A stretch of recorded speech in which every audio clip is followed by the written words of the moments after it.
하나님 말씀 같이 나누겠습니다. 하나님 말씀은 갈라디아서 1장 1절부터 9절까지의 말씀입니다. 갈라디아서 1장 1절부터 9절까지의 말씀입니다. 제가 봉독하겠습니다. 사람에게서 난 것도 아니요 사람으로 말미암은 것도 아니요 오직 예수 그리스도와 그를 죽은 자 가운데서 살리신 하나님 아버지로 말미암아 사도된 바울은 함께 있는 모든 형제와 더불어 갈라디아 여러 교회들에게 우리 하나님 아버지와 주 예수 그리스도로부터 은혜와 평강이 있기를 원하노라. 그리스도께서 하나님 곧 우리 아버지의 뜻을 따라 이 악한 세대에서 우리를 건지시려고 우리 죄를 대속하기 위하여 자기 몸을 주셨으니 영광이 그에게 세세토록 있을지어다. 아멘. 그리스도의 은혜로 너희를 부르신 이를 이같이 속히 떠나 다른 복음을 따르는 것을 내가 이상하게 여기노라. 다른 복음은 없나니 다만 어떤 사람들이 너희를 교란하여 그리스도의 복음을 변하게 하려 함이라. 그러나 우리나 혹은 하늘로부터 온 천사라도 우리가 너희에게 전한 복음 외에 다른 복음을 전하면 저주를 받을지어다.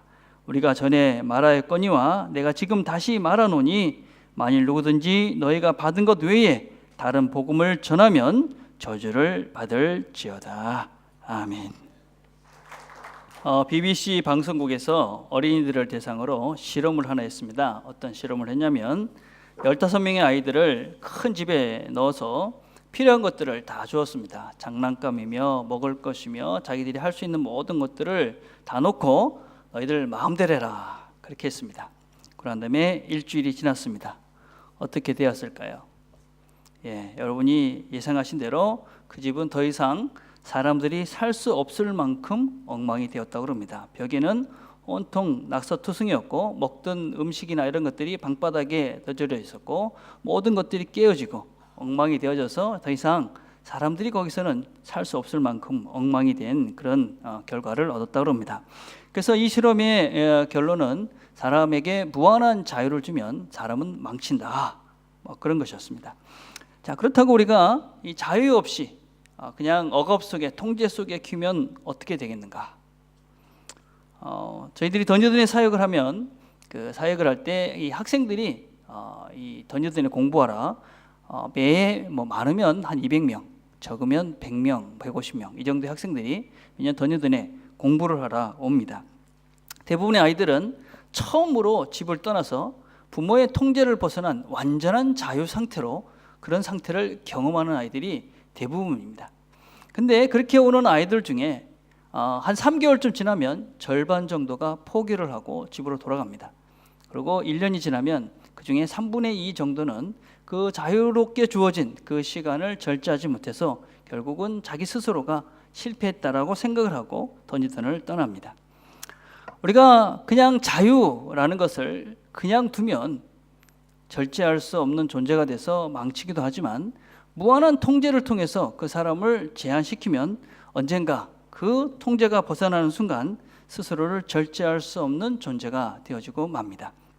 그래서 우리는 이 절제를 할 수 있는, 자유를 절제할 수 있는 철저한 훈련이 필요합니다. 신앙생활도 마찬가지입니다.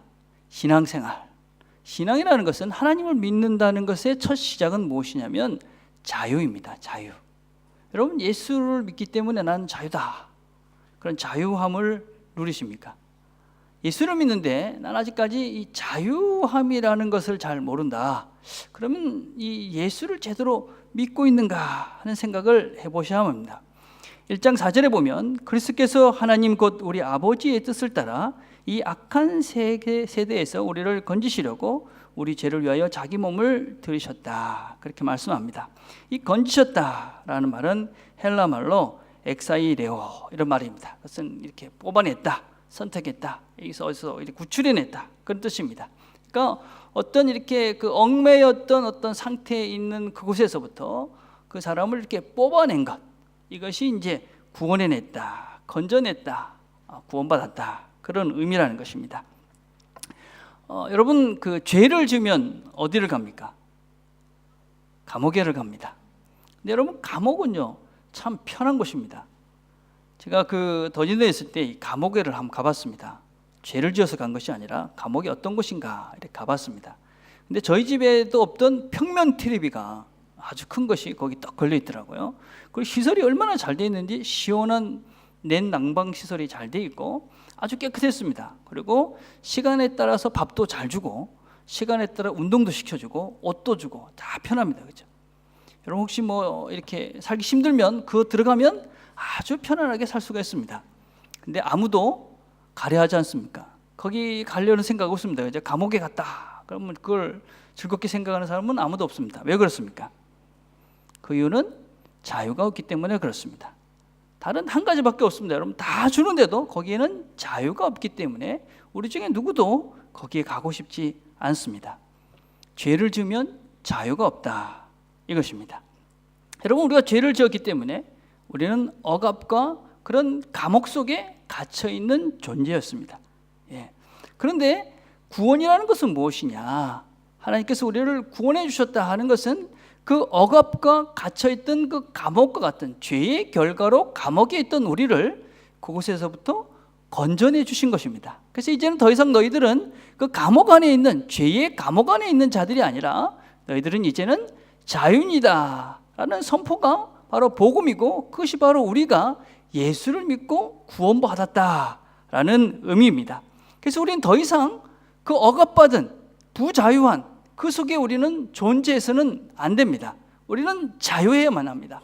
그래서 어떤 것으로부터도 우리는 자유할 수 있는 존재들이 예수를 믿는 자들입니다. 죄를 지었습니다. 우리는 죄 속에 빠져 있었습니다. 그런데 그 죄값을 예수님께서 대신 치러주신 것입니다. 그래서 우리를 그것에부터 건져주셔서 우리는 이제 자유인이 된 것입니다. 이게 복음입니다. 이제 너희들은 더 이상 그 죄의 감옥 안에 갇혀서 살 필요가 없다. 너희들은 자유인이다. 이게 복음이고 이것이 예수를 믿는 것이고 내가 구원을 받은 것입니다. 그 아들을 내어주신 하나님 아버지께 영광과 존귀를 올려드립니다. 그래서 하나님 아버지께 영광과 존귀를 올려드리는 것입니다. 여러분 그래서 우리는 더 이상 종이 아닙니다. 감옥에 있지 않습니다. 자유인이 되었습니다. 그러면 우리가 이 자유인이 되어 있기 때문에 이제부터는 우리가 그 자유된 그 자유의 의지로서 우리가 하나님을 선택하면서 살아가는 것이 신앙생활입니다.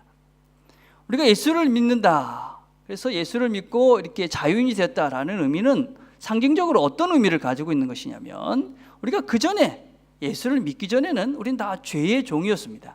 근데 예수를 믿고 난 다음부터는 어떤 상태가 되는 것이냐면 아담과 하와가 이 땅에 처음 창조되었을 때 죄를 짓지 않은 상태. 그래서 무엇이 죄라는 것을 알고 죄를 안 지은 상태, 안 지을 수 있는 상태가 되어진 것이 바로 우리가 구원을 받은 것입니다. 여러분 아담과 하와가 죄를 짓고 난 다음에 모든 인간들은 죄를 지을 수밖에 없는 존재로 태어난 것입니다. 그래서 모든 사람은 죄의 구속 속에, 죄의 감옥 속에 갇혀 있었습니다. 근데 이제 우리가 예수를 믿음으로 그분이 우리의 죄를 대신 치러주심으로 우리는 그것이 아니라 그곳에서 나와서 무엇이 죄인지를 구별하고 죄를 안 짓고 더 이상 하나님의 뜻대로 살 수 있는 존재로 새로워진 것, 이것이 구원받은 것입니다. 그래서 이제 구원을 받았기 때문에 이제는 그 자유로운 우리의 의지를 가지고 하나님께서 원하시는 그 일을 이루면서 하나님 원하시는 사람으로 새로워져 가면서 그 신앙의 길을 하나님 말씀에 순종하면서 살아가는 것, 이것이 구원받은 것입니다. 이것이 영생의 길을 걷어가는 것이고 이것이 예수를 믿는 것이다 라는 것입니다. 여러분 우리가 예수를 믿을 때는, 예수님을 모를 때는 우리는 다 죄의 종이었습니다. 그래서 우리는 죄라는 감옥 속에 갇혀 있었습니다. 거기는 자유가 없었습니다. 그러나 우리가 예수를 믿는 순간 우리가 예수님께서 우리의 죄를 다 대신해서 우리를 그 죄의 감옥에서부터 벗어나게 해주셨기 때문에 우리 모두는 자유인입니다. 여러분은 그래서 자유롭게 모든 것들을 선택할 수 있는 존재들입니다. 더 이상 우리는 죄의 감옥에 갇혀서 죄를 선택하지 않을 수 있는 존재로 우리를 구원해 주셨습니다.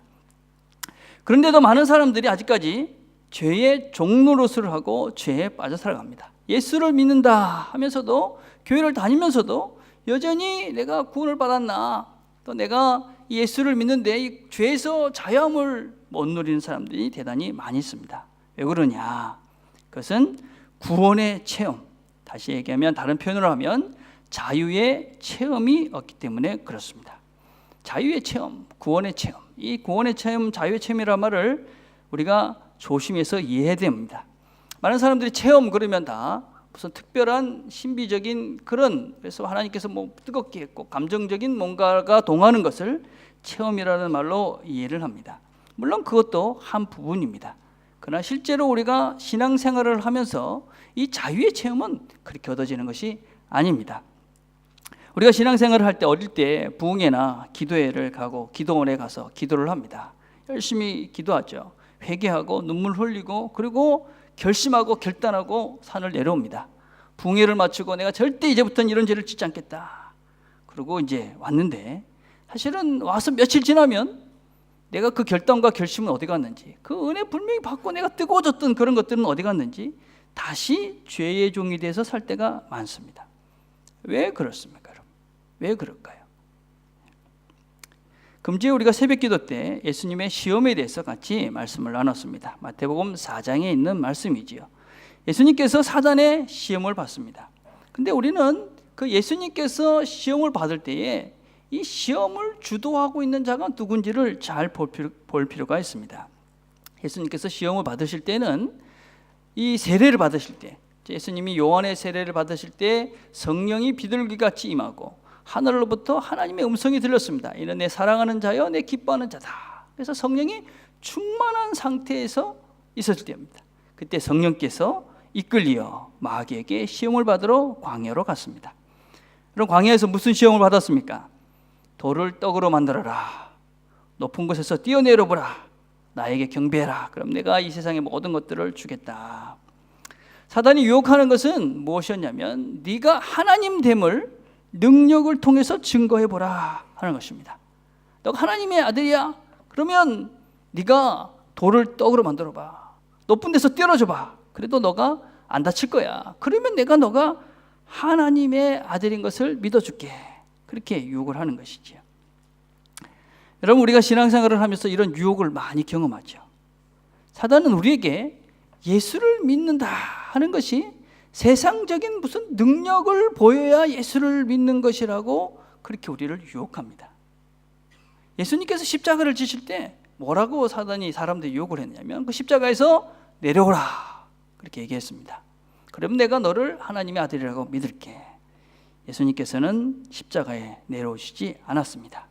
그분은 세상에 자신의 능력을 보이기 위해서 오신 것이 아니라 세상을 섬기고 세상을 구원하시기 위해서 오셨습니다. 세상을 사랑하고 그 사람들을 구원해내시기 위해서 오신 것이지 어떤 특별한 능력이 있다. 나는 이런 엄청난 존재야. 그걸 보여주기 위해서 이 땅에 오신 것이 아닙니다. 우리도 마찬가지입니다, 여러분. 우리가 이 땅을 살면서 그리스도인들이 오해하고 있는 것 중에 하나가 내가 그리스도인으로서 이렇게 뭔가를 잘해. 내가 예수 믿으니까 이렇게 축복받고 돈 벌어가지고 잘 살게 되었어. 내가 이렇게 높은 사람이 되었어. 힘 있는 사람이 되었어. 그걸 보여주기 위해서 우리를 예수 믿는 사람으로 불러준 것이 아닙니다.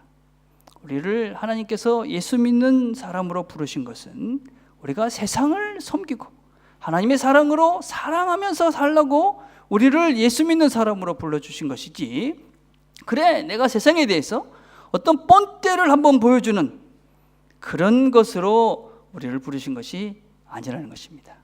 하나님은 우리가 어떤 상황 속에서도 어떤 형편 속에서도 하나님을 사랑하고 이웃을 사랑하고 낮은 자의 모습으로 다른 사람들을 겸손히 섬겨가는 그 삶을 살라고 우리를 예수 믿는 자로 부르신 것이지, 무슨 세상에서 잘되고 부자가 돼서 뭔가 떵떵거리면서 그래 이게 예수 믿는 거야, 그걸 위해서 우리를 부르신 것이 아니라는 것입니다. 예수님은 자기가 왜 하나님께서 자기를 이 땅에 보내셨는지를 정확하게 아셨고, 그래서 그분은 그 사단의 시험에 넘어지지 않습니다. 하나님 말씀으로 그 사단의 유혹을 다 이기고 승리하십니다. 그리고 그분은 본격적으로 세상을 섬기시는 일들을 시작해 가십니다. 여러분, 우리도 은혜를 받습니다. 여러분 말씀을 듣고 그래 그렇게 살아야지, 회개를 하고 새롭게 하자 그렇게 합니다. 시험이 있습니다. 시험. 여러분, 이 시험을 오해를 하면 안 되는 것은 많은 사람들이 그 시험이 다 사단이 주는 것이다 그렇게 생각을 합니다. 물론 사단은 시험합니다. 그렇지만 그것은 하나님께서 우리가 우리 자신이 누군지를 확인시켜 주시기 위한, 하나님의 은혜를 체험하기 위한 하나님의 배려입니다. 우리가 은혜 받았어요. 그렇죠? 자, 그렇지, 그래, 그렇게 살아야지. 어떻게 확인할 수 있습니까? 예, 확인하는 현장이 있어야만 합니다. 은혜 받았다고 눈물 콧물을 다 흘리고 이제 교회 밖에 나가서 내가 하나님 말씀대로 사랑하면서 용서하면서 살아야지, 그리고 딱 교회 밖을 나갔습니다. 그런데 내가 원수같이 여기는 사람이 바로 내 눈 앞에 딱 등장을 한 것입니다. 어떻게 하셔야 될까요? 내가 정말 은혜를 받았으면 하나님께서 이 사람 용서하고 사랑하라고 내 앞에 두셨구나. 그리고 그 사람에게 용서하고 손을 내밀고, 그죠? 그래서 다시 한번 새로운 관계를 시작함으로 그 속에서 자유를 누리는 것입니다. 더 이상 죄 때문에 서로가 힘들고 어려워서 자유함을 누리지 없던 그 관계 속에 사랑으로, 용서함으로, 그래서 하나가 되어져서 그 속에 진정한 자유를 누리는 것이죠. 그것이 은혜 받은 것이고, 그것이 바로 우리가 구원을 받은 자유함을 누리는 체험을 하는 시간이 되는 것이지요. 은혜 받고 나오자마자 원수 같은 사람이 눈앞에 있으니까 아이고, 뭐 은혜 받았는데 원수 같은 놈이 눈앞에 보이네, 그리고 팽하니 그냥 돌아간다면 은혜 받은 것이 아닌 것이지요. 하나님의 은혜의 체험을, 이 자유의 체험을 누릴 수 있는 그 시간을 놓쳐버리는 것이지요. 말씀을 듣고 그래, 이제는 화내지 말고 인내하면서 참고 견디면서 그렇게 하나님이 그렇게 작정을 하고 교회 문을 나가는데 내 차 앞에 어떤 차가 딱 막혀가지고 꼼짝도 못하는 것입니다. 어떻게 해야 될까요? 이 누구 차야? 그러고 그냥 차를 발로 뻥뻥 차고, 그죠? 거기서 그냥 주차장에서 이런 몰상식한 짓을 이러면서, 그죠? 이러면 은혜 받은 것이 아니지요. 그때 어떻게 생각이 됩니까? 하나님께서 내가 인내하라고, 참고 견디라고, 내가 얼만큼 은혜 받았는지를 확인해 보라고 주신 시간이구나. 그렇게 참고 인내하면서 견디는 것이죠. 그래서 내가 말씀대로 사니까, 내가 용서하면서 사니까, 사랑하며 사니까 자유함이 오는구나. 내가 인내하고 견디고 온유해지니까 거기에 진정한 평안이 오는구나. 그게 진정한 하나님의 말씀에 대한 구원의 체험이고 자유함의 체험인 것이죠. 여러분, 이런 경험을 해야지만이 우리가 하나님을 믿는 자유함이 무엇인지를 경험하며 살 수 있는 것이죠. 여러분, 죄를 지면 결코 거기에 자유함이 없습니다. 죄를 지은 상태로 누구를 만나보십시오. 자유함이 없지요. 어떻게 해야 됩니까? 거기에 은혜 받은 자답게 행동으로 그 자유함을, 거기서 그 죄의 문제를 해결해야지만이 그곳에 자유가 있습니다. 여러분들은 자유합니다. 무엇이든지 하실 수 있는 분들입니다. 무엇이든지 선택하며 사실 수 있는 분들입니다. 그 자유가 먼저 있어야, 예수 안에서 우리가 예수를 믿기 때문에 누리는 그 자유가 먼저 있어야 여러분 거기에 진정한 삶의 즐거움이 시작될 수가 있습니다. 이 자유가 없으면 그건 진정한 자유가, 거기엔 진정한 즐거움이 시작될 수가 없는 것이지요. 자, 그런데 다른 복음이 있습니다. 다른 복음. 어떤 복음이 있느냐? 너가 예수를 믿기 위해서는 이것을 해야 된다 하는 것입니다. 또 하나는 네가 예수를 믿으면 이것을 해야만 한다 하는 것입니다. 두 개 다 다른 복음입니다. 여러분, 갈라디아 이 서는 이 갈라디아라는 지역에 바울이 첫 번째 전도 여행 중에 세워진 교회들입니다. 그거는 갈라디아 교회는 한 교회가 아니고 여러 교회가 있는데 그 지역에 보낸 편지입니다. 사도행전 13장과 14장에 보면 바울이 이 지역에서 이제 복음을 전합니다. 복음을 전하니까 이 유대인 회당에서 복음을 전해요. 그러니까 유대인들에서 방해를 합니다. 그러니까 이방인들에게 복음을 전합니다. 그래서 거기에 이 아름다운 이 복음의 진리가 증거되는 그런 갈라디아 교회가 세워집니다. 그런데 그 지역에 이 기독교를 믿는, 예수를 믿는 교회가 세워졌다라는 말을 듣고 유대인들이 그 교회를 파괴하기 위해서 사람을 보냅니다. 최고의 당시에 율법의 율법학자라고 불려졌던 블라티오니우스라는 이런 사람을 보내서 그곳에서 복음이 그런 예수 믿는 것이 되는 것이 아니라 율법을 지켜야 된다. 할례를 받아야 된다. 그래야 너 네 구원을 받는다라고 복음을 변질시켜 가고 있었습니다. 사람들이 얘기하는 것이죠. 너희 구원받은 표가 뭐야? 할례를 받으면 되는 거야. 구원받은 표가 뭐야? 율법을 지키면 되는 거야. 여러분, 이게 얼마나 큰 유혹인지 모릅니다. 우리가 예수를 믿으면서 우리 외의 것으로, 그죠? 내 하나님을 믿는 내 내적 확신 외의 것으로 내 믿음을 확인시켜 가려 할 때 많은 유혹들과 잘못된 가르침에 빠지게 됩니다. 네가 예수를 믿는다. 뭔가 눈에 보이는 무엇이 있어야 된다. 여러분, 이게 율법주의입니다. 여러분. 예. 우리가 물론 보이는 것이 있습니다. 열매입니다. 열매. 성령의 열매지요. 그것은 눈에 보이지 않습니다. 예. 그래서 많은 사람들이 바울이 떠나고 난 다음에 이 유대주의자들이 와서 이런 유혹을 하니까 많은 사람들이 혼란스러워진 것입니다. 아, 이거 예수 믿는 것이 되는 것이 아니라 할례를 받아야 되는 거 아니야? 율법을 지켜야 되는 거 아니야? 그러면서 몇몇 사람들은 쉽게 다시 유대주의로, 율법주의로 넘어가 버린 것입니다. 그래서 바울이 마음을 아파하는 것입니다. 특별히 바울의 마음을 더욱 아프게 한 것은 그들이 너무 쉽게 다른 복음에 넘어간 것입니다. 1장 6절에 보니까 여러분을 그리스도의 은혜 안으로 불러주신 그분에게서 여러분이 그렇게도 빨리 떠나 다른 복음으로 넘어가는 데는 나는 놀라지 않을 수가 없습니다. 너무나 빨리 다른 복음으로 가버린다 하는 것입니다. 여러분, 우리가 바르게 깨어있지 않으면 우리 주변에 잘못된, 다른 복음에 우리가 너무나 쉽게 현혹이 되고 넘어갈 때가 많습니다. 여러분, 사단은요 아주 교묘하게 하나님의 말씀을 왜곡합니다.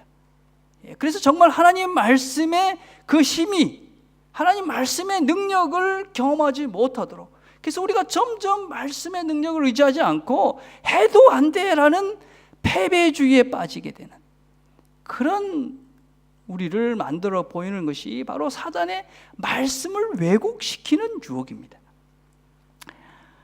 사단은 예수님도 말씀을 가지고 유혹합니다. 여러분, 조금 전에 말씀드렸던 이 예수님의 시험 중에 두 번째 시험이 무엇이냐면 예수를 거룩한 성으로 들어가서 성전 꼭대기에 세웁니다. 그리고 뭐라고 얘기합니까? 하나님의 아들이거든 뛰어내려라.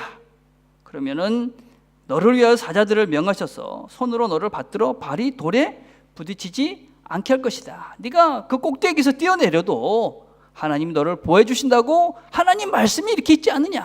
그러니까 뛰어내려 봐라. 그렇게 유혹을 하죠. 여러분, 이 말씀은 그런 말씀이 아닙니다. 이 말씀은 시편 91편 12절에 있는 말씀입니다. 이 말씀은 어떤 말씀이냐면요, 이스라엘 백성들에게 하나님의 품으로 오는 자들은 하나님이 보호해 주시고 지켜주신다라는 말씀입니다. 하나님의 품 안에 안겨있는 자들, 하나님의 보호를 기대하는 자들은 하나님이 하나도 놓치지 않고 돌에 이 다리 다해도 다치지 않게 하나님 지켜주신다는 말씀이지, 성전 꼭대기에서 뛰어내려도 너희들을 지켜주신다라는 말씀이 아니라는 것입니다. 사단은 이렇게 하나님의 말씀을 교묘하게 왜곡하지요. 그래서 그 왜곡된 말씀은 우리로 하여금 하나님 말씀은 해도 별로 안 돼, 그렇게 패배주의적인 생각들로 우리를 가둬버리는 것이죠. 왜냐하면 왜곡된 말씀이기 때문에 그렇죠. 잘못된 말씀이기 때문에 그런 것이죠. 여러분, 우리가 잘못된 이런 왜곡된 말씀 중에 대표적으로 잘못 이해하고 있는 것이 무엇이냐면 빌립보서 4장 13절입니다. 내게 능력 주는 자 안에서 내가 모든 것을 할 수 있느니라. 이 말씀만 툭 떼어내놓고 완전 우리 예수 믿으면 다 슈퍼맨이 될 수 있다, 다 할 수 있다, 그래서 잘 되는 나, 뭐 무조건 긍정적으로 그래 할 수 있어 그러면 다 할 수 있다라고 그렇게 우리를 착각하도록 만들어 버립니다. 이 말씀을 뚝 떼어놓고 보면 그런 것 같이 보입니다. 그래, 여러분, 그거는 그런 말씀이 아닙니다.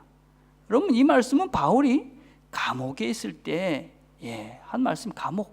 감옥에서 빌립보 교인들이 이 바울을 도와줍니다. 힘들고 어려우니까 도움을 줍니다.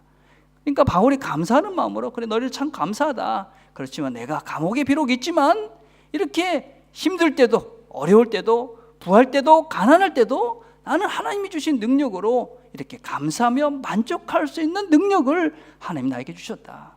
그래서 너희들이 그래 주는 거 감사하지만 난 여기서도 이 자체도 충분히 감사를 누린다.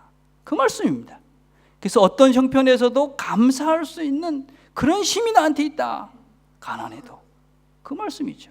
슈퍼맨이 된다는 말씀이 아닙니다. 여러분, 이것이 다른 복음입니다. 여러분, 이것이 하나님의 말씀을 왜곡시키는 사단의 유혹인 것이죠. 그렇죠? 내가 듣기 싶은 것만 듣는 것입니다. 그래, 모든 것을 할 수 있다. 그런 말씀만 듣는 것이지요. 가난해도 처할 수 있다. 그건 안 듣고 싶은 것이죠. 가난해지고 싶지 않으니까. 그렇죠? 여러분, 다른 복음은 복음이 아니지요, 여러분. 예, 저는 전대. 여기 있는 다른 분이 있으면 다른 사람입니다. 다른 하나님은 하나님이 아닙니다, 여러분. 그건 우상이고, 그죠? 그것은 다른 종교를 믿는 것입니다. 율법주의도 마찬가지입니다. 여러분, 율법주의라는 것은 율법이 최고의 기준이 되는 것을 말합니다. 여러분, 율법은 나쁜 것이 아닙니다. 율법은 우리가 하나님의 백성들이 어떻게 살아갈까 하는 그런 안내를 해주는 그런 길잡이지요. 그러나 그것이 법이 돼서는 안 되는 것이죠. 예를 들어 봅시다. 여러분, 안식일을 지켜라. 이 잘 이해를 하셔야 됩니다. 여러분, 안식일을 왜 지키십니까? 여러분, 예배 왜 드리러 오셨습니까? 혹시 숙제하러 오신 분들 계시지 않습니까? 혹시 안 가면 찝찝하니까, 안 가면 오늘 뭐 이렇게 운전을 해도 뭔가 이렇게 타이어 빵꾸가 날 것 같고, 그래 뭐 교회 안 갔는데 뭔가 혹시라도, 그죠? 뭐 하게 뭐 접시라도 하나 깨면, 그렇지, 주일날 예배를 안 드렸더만 접시가 깨졌어. 혹시 그런 마음으로 예배를 드려 온다면 아주 잘못된 것이죠. 그죠? 여러분, 우린 예배를 드리러 오신 이유는, 여러분, 예배를 왜 드려와야 되느냐면 하나님 우리에게 자유를 주셨습니다. 그죠? 내가 많은 걸 선택할 수 있지만 하나님께 예배 드리는 것이 가장 중요하기 때문에 예배 드리러 온 것입니다. 그죠? 그래서 내가 숙제하러 온 것도 아니고, 내가 억지로 온 것도 아니고, 끌려서 온 것도 아니고, 찝찝해서 온 것도 아니고, 누구 체면 때문에 온 것도 아니고, 하나님이 나에게 주신 이 자유함을, 이 하나님이 주신 나의 이 자유의지를 회복시켜 주신 나의 이 모습을 가지고 하나님께 예배하라. 내가 스스로 나와서 하나님께 예배하는 것이죠. 이게 우리가 예배자로서 바로 선 우리의 모습입니다. 근데 우리가 그동안 어떻게 가르쳤습니까? 참, 처음에 제가 설교 시작할 때 이 자유를 줬을 때 책임지지 못하는 그런 방종할 것을 두려워해서 그동안 너무나 많은 공갈과 협박으로 주의를 지키게 만들었죠. 그죠? 예. 참 안타까운 부분이죠. 그죠? 그래서 우리가 예수를 믿으면서도 자유함이 없습니다. 예수를 믿으면서도 어떤 면에서는 평안이 없습니다. 억지로 하니까. 여러분, 제가 이런 그 신앙생활을, 전 모태신앙이니까 어릴 때부터 했는데, 제가 어릴 때만 해도 어떤 식의 교육을 많이 받았느냐. 우리가 이렇게 그 인생을 살면서 죽으면 천국에 딱 갑니다. 천국에 가면 우리 살에 있던 모든 것들이 다 레코딩이 되어 있는 거야. 하나님 앞에 딱 섰을 때 그 레코딩 된 그게 쫙 인생이 쫙 펼쳐가는 거야. 그래가지고 잘못한 거는 벌 받는 거야, 이제. 예. 그래가지고 공갈 협박을 당하면서 너 그렇게 하면 그 다음 뭘 보여줍니까? 그 다음 지옥불을 보여줍니다. 지옥불. 너 죄졌지? 나중에 저 지옥불에 가는 거야. 그러니까 조심해. 주일날 꼭 나와. 주일 안 나오면 저렇게 돼. 이랬습니다. 여러분, 그렇게 해서는 신앙이 자라지 않습니다. 그렇게 하면 할수록 우리는 굳어집니다. 그렇게 하면 할수록 우리는 신앙생활이 즐겁지가 않습니다. 짐이 됩니다. 아무리 신앙생활을 오래 해도요, 그렇게 억지로 할 수 없어서 그냥 체면 때문에 그렇게 교회에 나와서는 변화되지 않습니다. 예, 여러분이 성숙되지가 않습니다. 하나님을 경험할 수가 없습니다. 억지로 하는 거니까. 그거는 다른 복음을 믿는 것입니다. 다른 신을 믿는 것입니다. 억지로 강제로 할 수 없어서 하는 그 하나님을 믿는 것은 하나님을 믿는 것이 아닌 것입니다. 여전히 그 사람은 율법의 종 노릇을 하고 있는 것입니다. 종으로 사는 것이죠. 자유인이 아닌 것이죠. 그렇죠? 여러분, 우리가 명심해야 됩니다. 내가 과연 예수를 어떤 자세로, 어떤 마음으로 믿고 있는가? 내가 하나님을 스스로 선택해서 하나님 나에게 주신 그 자유함을 가지고 하나님을 선택하면서 내가 여기 나와 있는 것인가, 아니면 습관과 관습과 겁먹고서 그죠? 안 가면 죽을 것 같아서 억지로 공갈과 협박에 못 이겨서 그 무서운 하나님 때문에 그 십자가 그 은혜를 모르고 그죠? 그 불구덩이가 두려워서 여기 와 있는가? 여러분, 또 다른 율법주의가 있습니다. 그것은 우리가 하나님께서 우리를 구원해 주셨기 때문에 우리가 무엇인가를 해야만 한다라는 생각입니다. 하나님 우리를 구원해 주셨으니까 이걸 해야 된다. 내가 예수님께서 하나님께서 나를 구원해 주셨으니까 봉사를 해야 된다, 예배를 드려야 된다, 헌금을 해야 된다, 기도를 해야 된다라고 생각하는 것 역시 여러분 그것도 또 다른 율법주의죠, 그렇죠? 여러분, 십자가의 은혜는 아무런 대가를 요구하지 않습니다. 구원은 선물입니다, 여러분. 에베소서 2장 8절 이렇게 말합니다. 너희가 그 은혜를 인하여 믿음으로 말미암아 구원을 얻었나니 이것이 너에게 난 것이 아니요 하나님의 선물이다.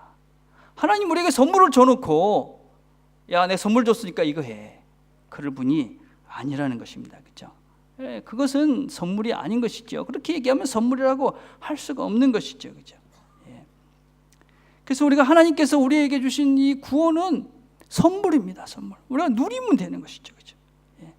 근데 우리가 자꾸 이 다른 복음에 넘어가죠. 7절을 봅시다. 다른 복음은 없나니 다만 어떤 사람들이 너희를 요란케 하여 그리스도의 복음을 변하려 함이라. 우리가 자꾸만 엉뚱한 것들 때문에, 그죠? 엉뚱한 소리에 귀를 기울이고 그래서 자꾸 뭔가를 해야 되는 거 아니야?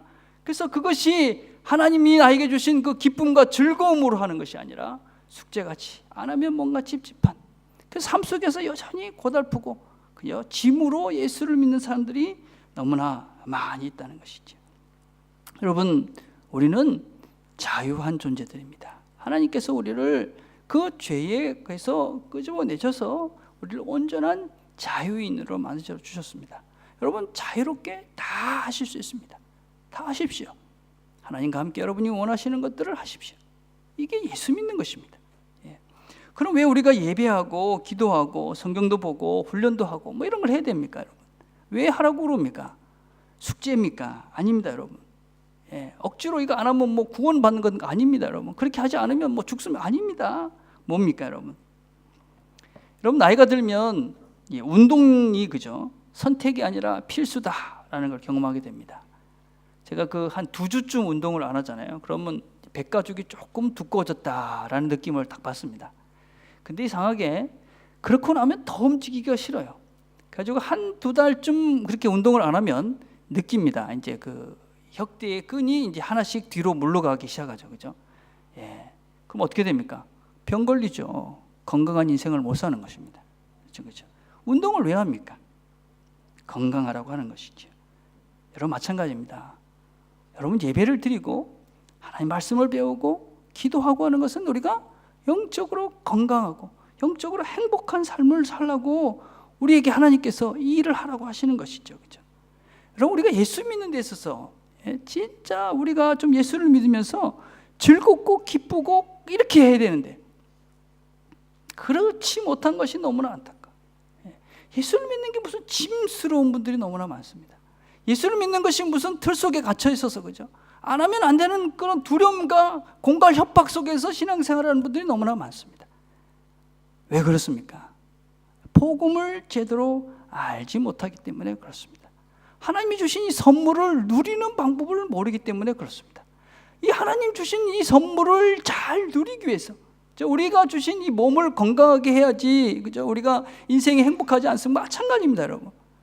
우리가 주신 이 자유함을 어떻게 우리가 누리고 이 기쁨을 어떻게 누리고 우리가 주신 이 삶을 어떻게 우리가 풍성하게 누릴 수 있을까? 그걸 배우라고 말씀을 주신 것이고 같이 모여서 예배하는 것이고 기도하는 것이고 훈련을 받는 것입니다. 숙제가 아닙니다, 여러분. 구원을 받기 위한 조건이 아닙니다. 그렇게 신앙생활을 해가는 것이 구원을 받는 여정의 길들을 걸어가는 것입니다. 그 영생의 길을 걸어가는 것입니다. 시편 16편 11절에 이런 말씀이 있습니다. 주께서 몸소 생명의 길을 나에게 보여주시니 주님을 모시고 사는 삶에 기쁨이 넘칩니다. 주께서 내 곁에 계시니 이 큰 즐거움이 영원토록 이어질 것입니다. 하나님 곁에서 하나님과 사는 즐거움, 이걸 누리라 하는 것이죠. 여러분, 세상은 어떻습니까? 세상이 어떤 즐거움을 가져라고 우리에게 자꾸 욕을 합니까? 돈을 많이 벌어야 된다라고 욕하지 않습니까? 그죠? 높은 지위에 있어야 된다라고 얘기하지 않습니까? 좋은 집에 있어야 된다, 좋은 차를 타야 된다. 여러분, 그렇게 하니까 뭘 합니까? 바등거리면서 살지요. 바등거리면서, 그죠? 더 가지려고 저들과 적이 돼서 싸워야 합니다. 그죠? 움켜져야 됩니다. 안 뺏기려고 거짓말을 해야 됩니다. 내 교만한 이런 것들이 안 무너지려고 막 바등거리면서 삽니다. 행복하십니까? 과연 그렇게 사는 삶이 우리가 행복합니까? 거기에 기쁨이 있습니까? 좋은 차를 타고 다니면 무조건 거기에 행복이 있습니까? 하나님이 우리에게 주시고자 하는 기쁨은 다른 것이지요. 하나님이 우리에게 주신 것은 그 우주를 다 만드신 그분과 함께 사는 그 즐거움을 누리라 하는 것이지요. 예레미야 15장 16절 이렇게 말합니다. 만군의 주 하나님, 저는 주의 이름을 불리는 사람입니다. 주께서 저에게 말씀을 주셨을 때 저는 그 말씀을 받아 먹었습니다. 주의 말씀은 저에게 기쁨이 되었고 제 마음의 즐거움이 되었습니다. 하나님의 말씀 가운데 살면, 그 하나님의 말씀을 먹고 살면 즐거움이 있다는 겁니다. 기쁨이 되어진다는 것입니다. 그래서 하나님의 말씀을 배우고 하나님의 말씀을 읽으라는 것이지요. 여러분, 그걸 읽는다고 구원받고 그거 읽는다고 무슨 여러분의 문제가 해결되는 것이 아닙니다. 여러분, 그 말씀을 통해 하나님이 주시는 진정한 즐거움, 인생을 살면서 누려야 되는 참된 즐거움, 행복을 누려가라고 그 말씀을 배우고 그 말씀을 읽으라는 것이지요. 참 즐거움을 누리라 하는 것입니다. 참 기쁨을 누리라 하는 것입니다. 그래서 바울은 지금 8절과 9절에서 무엇이라고 말씀합니까? 그러나 우리나 혹은 하늘로부터 온 천사라도 우리가 너에게 전한 복음 외에 다른 복음을 전하면 저주를 받을지어다. 우리가 전에 말하였거니와 내가 지금 다시 말하노니 만일 누구든지 너희가 받은 것 외에 다른 복음을 전하면 저주를 받을지어다. 다른 복음을 전하면 저주를 받는다라는 말을 반복적으로 외치고 있습니다. 다른 복음을 전하는 자들은 저주를 받는 것입니다. 하나님 말씀을 엉뚱하게 해석하고 엉뚱하게 이해하고 엉뚱하게 증거하는 자들은 저주를 받는 것입니다. 저주를. 여러분, 바울은 그 전에 율법주의자였습니다. 유대를 열심히 믿던 사람이었습니다. 율법에 열심히 였던 사람이 바울이었습니다. 그 삶이 어땠습니까? 사람을 잡아다가 죽이고 감옥에 가두고 그렇게 삶을 살았습니다. 그 인생이 황폐했습니다. 치열했습니다. 죽이고 죽는 데 인생을 다 소비하며 살았습니다. 율법주의는 바로 그렇게 인생을 괴롭게 만듭니다. 무거운 짐을 지면서 사람과 싸우며 살도록 만듭니다. 그래서 그는 그 삶이 얼마나 황폐해지고 얼마나 힘들다는 것을 너무나 잘 알고 있는 것입니다. 그래서 그 짐을 다시 지우는 그들에게 경고하고 있는 것이지요. 다시 율법주의가 되게 하는 그 사람들, 다른 복음을 전하는 자들, 그들은 하나님의 저주를 받을 것이다. 그렇게 말씀합니다. 바울은 지금 진정한 복음의 자유를 누리는 것이죠. 그렇죠? 이것이 얼마나 소중하다는 것을 알기에 그는 성도들에게 급한 마음으로 편지를 쓰는 것이지요. 다른 곳에 더 이상 다른 복음에 흔들리지 말아라. 복음이 너희를 자유롭게 했으니 이제 자유를 누리라. 그렇게 얘기하는 것이죠. 다시 율법의 종이 되지 마라. 그렇게 우리에게 강구하고 있는 것이죠. 여러분, 지금 우리 이 시대를 보면 너무나 다른 복음을 전하는 자들이 많이 있습니다. 많은 성도들이 다른 복음을 전해도 그게 다른 복음인지를 분별해내지 못해서 이리저리 흔들리는 사람들이 너무너무 많이 있습니다. 삶이 행복하지가 않습니다. 기쁨이 없습니다. 그냥 무거운 짐을, 종교라는 또 다른 무거움을 지게 하는 그런 복음을 전하는 자들이 너무나 많이 있습니다. 여러분, 바르게 하셔야 됩니다. 왜 훈련해야 된다고 자꾸 얘기를 하는지 아십니까? 너무나 다른 복음에 우리가 쉽게 현혹이 되기에 바른 것을 알아야 바르게 분별할 수 있게 배우라는 것입니다. 훈련하라고 얘기하는 것입니다. 여러분, 흔들리지 않는 확고한 믿음이, 확고한 여러분의 배움들이 있어야 이런 다른 복음에 흔들리지 않고 인생을 무겁게 힘들게 공갈과 협박 속에 살지 않고 기쁨을 누리며 진정한 자유를 누리며 살 수 있는 것이지. 주보를 한번 보시겠습니까? 주보에 보면 제가 참 좋아하는 저는 C.S. 루이스를 개인적으로 참 좋아합니다. 순전한 기독교라는 책이 있는데 여러분들 중에 아직까지 순전한 기독교를 안 읽어보신 분들은 꼭 읽어보시길 바랍니다. 특별히 우리 젊은 아이들은, 우리 청년들과 우리 학생들은 꼭 읽어보십시오. 한글은 힘든데 영어는 좀 쉽습니다. 그러니까 영어를 읽으실 분들은 꼭 읽어보시길 바라요. C.S. 루이스의 순전한 기독교를 꼭 읽어보시길 바라요. 여러분 끝에 단락에 이런 말씀이 있습니다. 마지막 단락 보면 그렇다면 하나님은 왜 사람들에게 자유의지를 주셨을까요? 악을 가능케 하는 것도 자유의지지만 사랑이나 선이나 기쁨의 가치를 부여하는 유일한 것 또한 자유의지이기 때문입니다.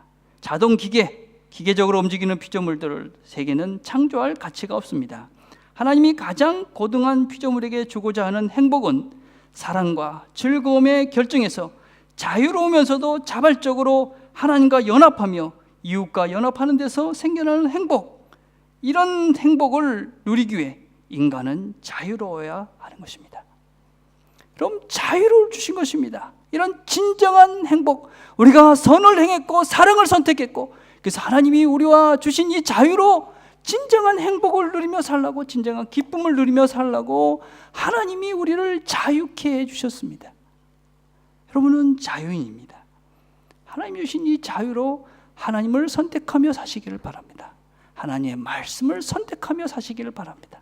그러면 인생에 또 다른, 세상이 주는 기쁨과는 다른 진정한 기쁨과 즐거움을 누리며 사는 저와 여러분이 될 것입니다. 이 기쁨을 누리는, 자유를 누리는 저와 여러분이 되기를 간절히 바라겠습니다. 기도하겠습니다.